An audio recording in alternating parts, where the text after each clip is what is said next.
po celý život, aspoň uvědomený politický život, jsem bojoval proti trestu smrti. Příliš mnoho lidí bylo omylem popraveno.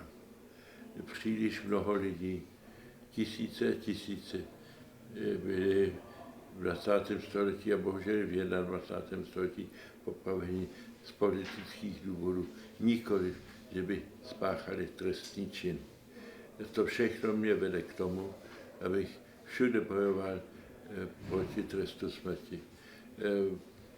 Jako svého času předseda Mezinárodní helsinské federace pro lidská práva jsem protestoval proti trestu smrti jak v Spojených státech, tak ještě v těch ojedinělých evropských státech, který ještě před čtvrtstoletím měli trest smrti.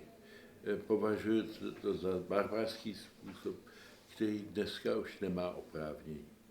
Jak známo, už před několika desetiletí byly podepsány Helsinské dohody či smlouva, podle kterého právě v otázce lidských práv jsme oprávněni mluvit taky do vývoje v jiných státech. To byl veliký úspěch svého času a na základě toho dokonce byly založeny svého času helsinské výbory po celé Evropě. Všichni, kteří teda podepsali za dnešní Bělorusko, to tehdy podepsali Sovětský svaz, ale Běloruská Ukrajina byly taky vlastní státy, podepsali to a jsou tím vázáni. Tudíž máme oprávnění mluvit o otázce lidských práv všude, je to Portugalsko, Španělsko, Švédsko či Bělorusko. Lidé jsou omylní a justice je také omylná.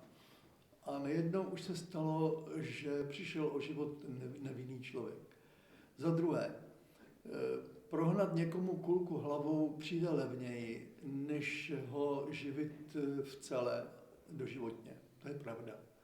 Ale vlastně se stáváme taky vrahy. Jsme stejní jako ti, co vraždí. Já si myslím, že jako Čech nemám jen právo do toho mluvit, ale i povinnost.